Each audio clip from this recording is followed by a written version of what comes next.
Mamma mia, salut les amis et bienvenue dans cette nouvelle vidéo des Teachers du Net. Mon nom est Honoré Unouanou, formateur et développeur. Alors j'étais en train de travailler sur une application et j'avais besoin de faire en sorte qu'un utilisateur ne puisse pas réutiliser un même mot de passe.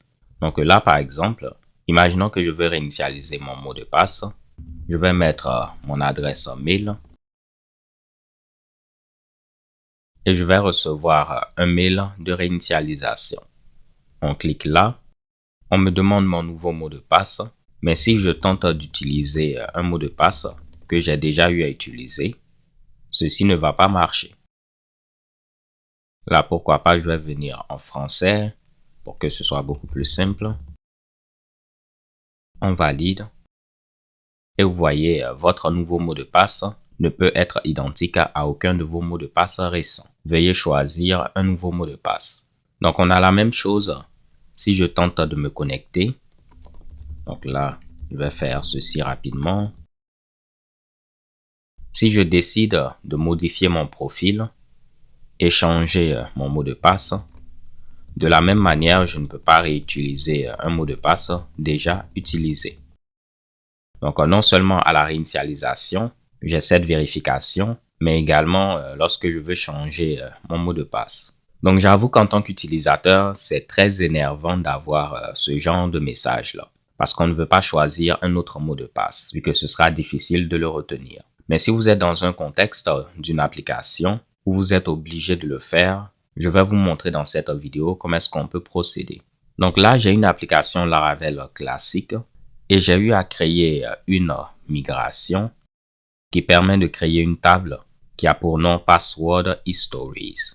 Probablement, vous allez trouver un nom plus intéressant, mais au niveau de cette table, on va avoir chacun des mots de passe qu'un utilisateur a eu à utiliser. Donc, bien évidemment, ça ne va pas être le mot de passe en clair, ça va être le mot de passe haché. Donc, on pourra dire tel mot de passe avec la version hachée est associé à l'utilisateur qui a comme identifiant 1, et peut-être ce mot de passe là, c'est la version hachée de secret 1, 2, 3. De la même manière, on peut dire que l'utilisateur 1 a également utilisé le mot de passe ceci. Imaginons qu'il y ait la version hachée de password 1, 2, 3 et ainsi de suite.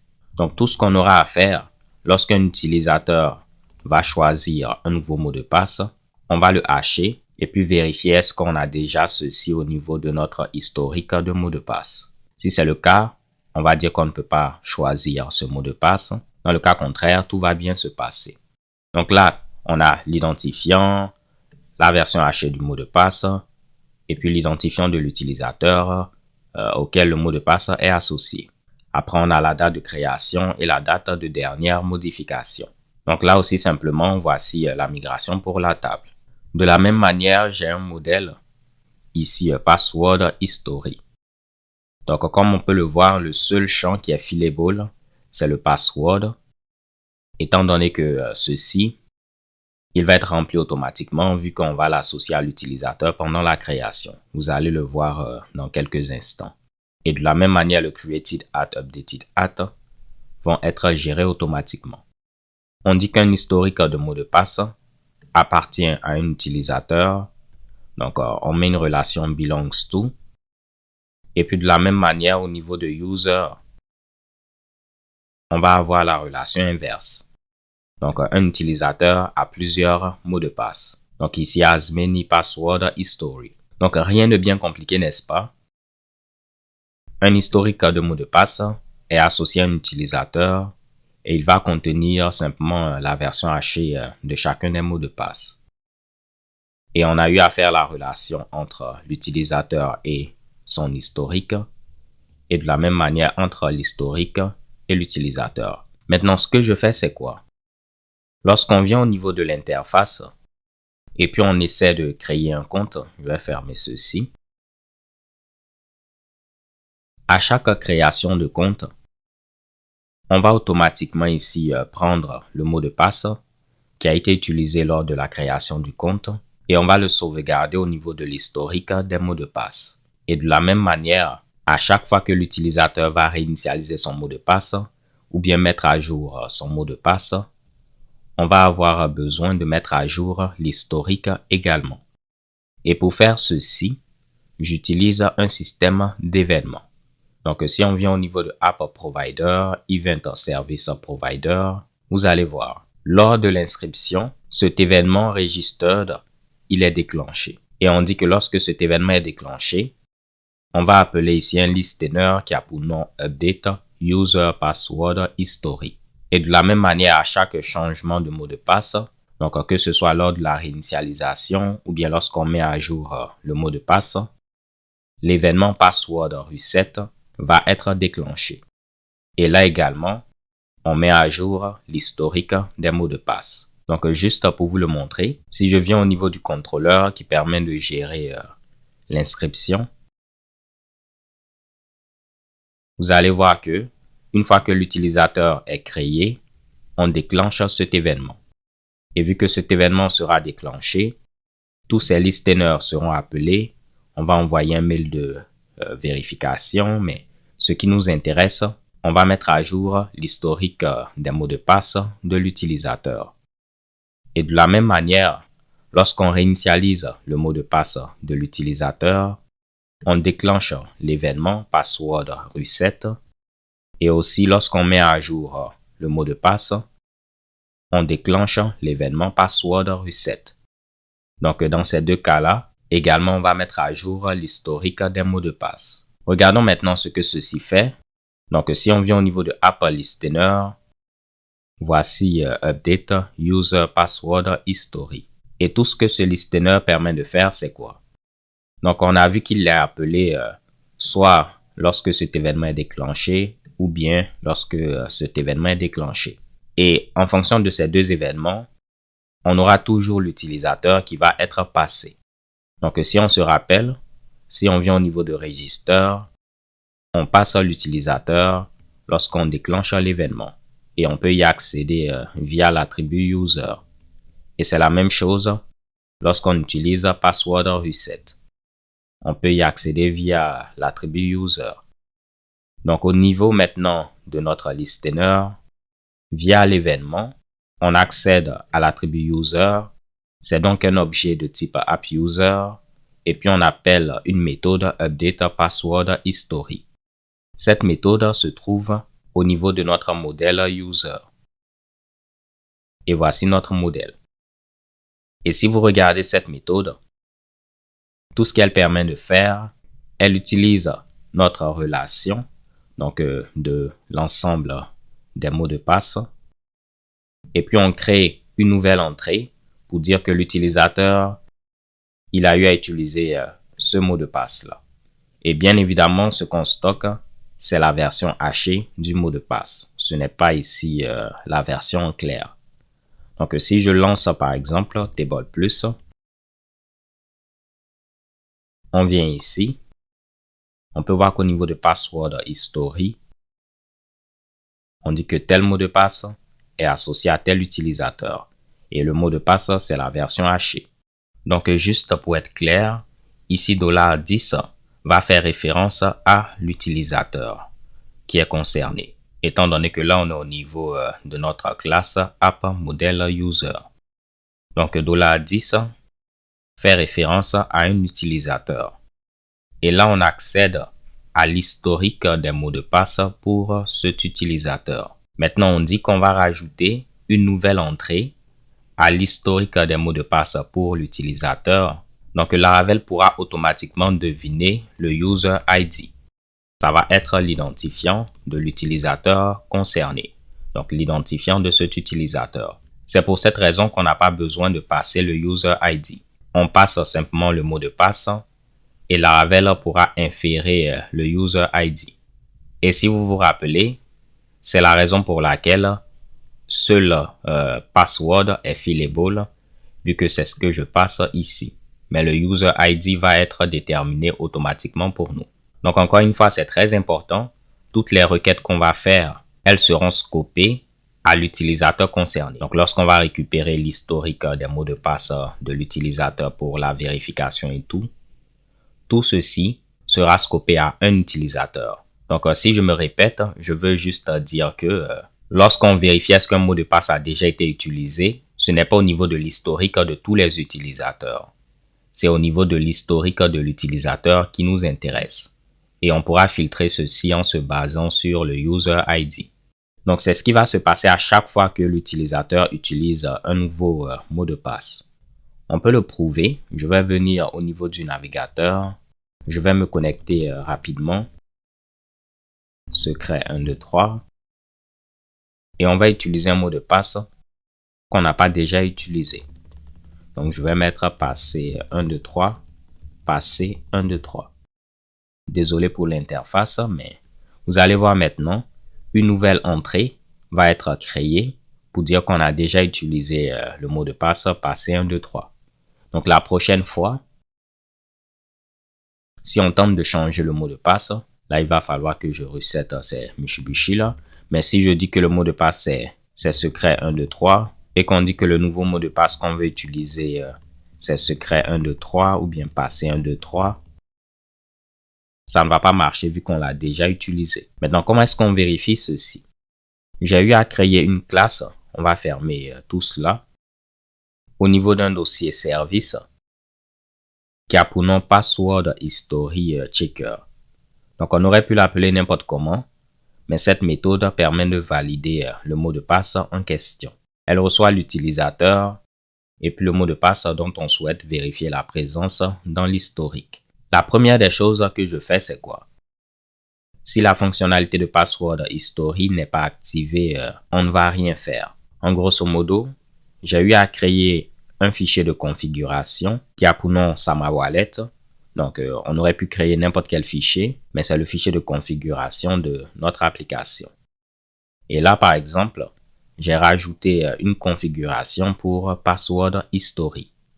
En grosso modo, on peut désactiver ceci assez facilement en mettant ici Enable à False et c'est désactivé. Ou bien on peut activer ceci en mettant Enable à True. Donc, si je le mets à False, normalement maintenant, je pourrais réutiliser un mot de passe déjà utilisé. Et c'est ce que ceci permet de faire. Si on vient à ce niveau-là, si cette fonctionnalité n'est pas activée, on ne fait rien. On sort automatiquement. Mais si elle est activée, on va venir à cette étape. Et là, on va récupérer, disons, les X récents mots de passe de l'utilisateur. Au niveau de la configuration, par défaut, on récupère les 3 mots de passe les plus récents. Donc, si le nouveau mot de passe fait partie des 3 mots de passe les plus récents, on ne va pas accepter ceci. Mais ceci est configurable. On peut dire qu'on veut vérifier ceci avec les 5 mots de passe dernièrement utilisés. Mais là, j'ai eu à mettre 3 et c'est cette valeur qu'on récupère ici en faisant Sama Wallet, Password History, Number of Password to check. Donc, Sama Wallet, Password History, Number of Password to check. Donc, ceci va être remplacé par 3 tout simplement. Et cette méthode, elle est présente au niveau de User. Donc, on vient là. On a cette méthode Retrieve Recent Password Use. Et puis, on doit passer combien de mots de passe récents on veut ici récupérer. Tout ce qu'on fait, c'est quoi? On récupère les mots de passe par date de création descendante. Donc, du plus récent au plus ancien. Et puis, on récupère le nombre d'éléments qu'on veut. Donc, si on a passé 3, on va récupérer les 3 mots de passe les plus récents. Si on a passé 4, on va récupérer les 4 les plus récents et ainsi de suite. Et là, on appelle get pour récupérer la collection de ces X éléments. Donc, dans notre cas, de ces 3 éléments. Et maintenant, je vais me retrouver, c'est ici. Une fois qu'on a ceci, on pourra faire une boucle for each pour chacun des mots de passe récents.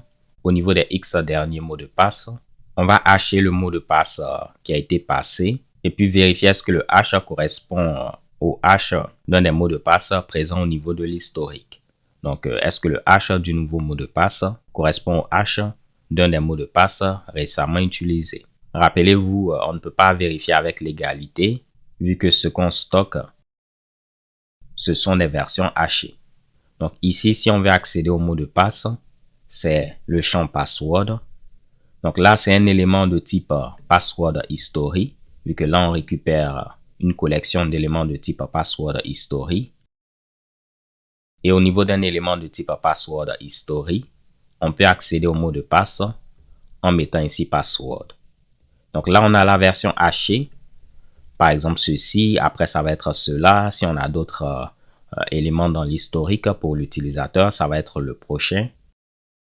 Et on vérifie est-ce que ce hash correspond au hash du nouveau mot de passe que l'utilisateur veut utiliser. Si c'est le cas, c'est que l'utilisateur a déjà utilisé ce mot de passe-là. Et ce que je fais, je lève une exception de type validation exception afin de dire erreur de validation.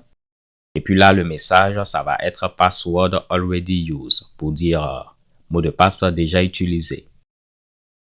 Là, j'utilise une fonction que j'ai eu à créer pour l'application. Mais basiquement, elle va traduire le message en se basant sur un ensemble de messages au niveau de API message. Donc, si on cherche password already used, en anglais, ça va être ceci. Et puis, en français, ça va être ce Mitsubishi qu'on a eu à voir. Votre nouveau mot de passe ne peut être identique, blablabla. Donc là, j'associe l'erreur de validation à deux champs. Password et puis new password. Donc, je fais ceci parce que dans certains cas, le champ, il a pour nom new password et puis dans d'autres cas, le champ, il a pour nom password. Donc, j'associe l'erreur à ces deux champs-là comme ça. Dépendamment du cas dans lequel on se trouve, le message va s'afficher au niveau du bon champ. Par exemple, ici, ou bien si c'était password, ça allait s'afficher au niveau de password. Donc, probablement ici, vous pouvez utiliser la fonction simplement trans de Laravel pour traduire le message ou bien de underscore. OK? Ceci permet de gérer la traduction automatiquement pour vous.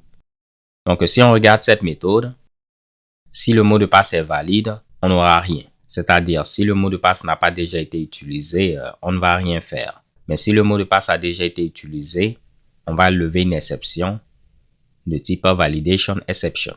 Là, je vais faire CTRL Z pour revenir à ce qu'on avait précédemment. Maintenant, tout ce qu'on fait, c'est quoi?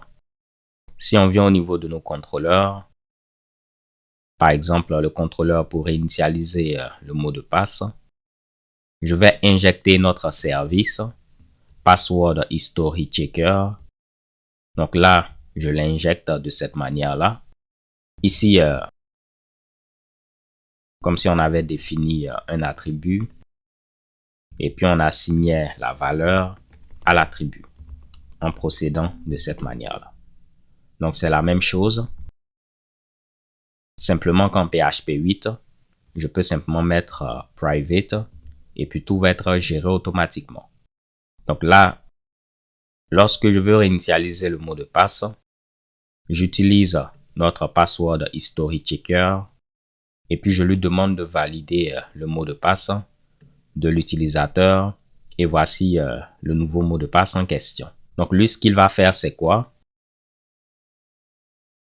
Comme on l'a vu, il va hasher le nouveau mot de passe et puis vérifier est-ce que le hash correspond à un hash d'un mot de passe récemment utilisé. Si c'est le cas, il va lever l'exception. Donc, on va s'arrêter là. Mais si tout s'est bien passé, on pourra ici réinitialiser le mot de passe de l'utilisateur. Et c'est la même chose lorsqu'on veut changer le mot de passe. Ici, si tout s'est bien passé, rien ne va se passer. On peut mettre à jour le mot de passe. Dans le cas contraire, une exception va être levée. Et si on a pu mettre à jour le mot de passe, on va déclencher cet événement, ce qui va faire que le nouveau mot de passe qui a été mis, lui également, il va être enregistré au niveau de l'historique via notre user password history listener. Donc, ça peut faire beaucoup de choses, mais je voulais vous montrer comment est-ce qu'on aurait pu mettre ce système en place.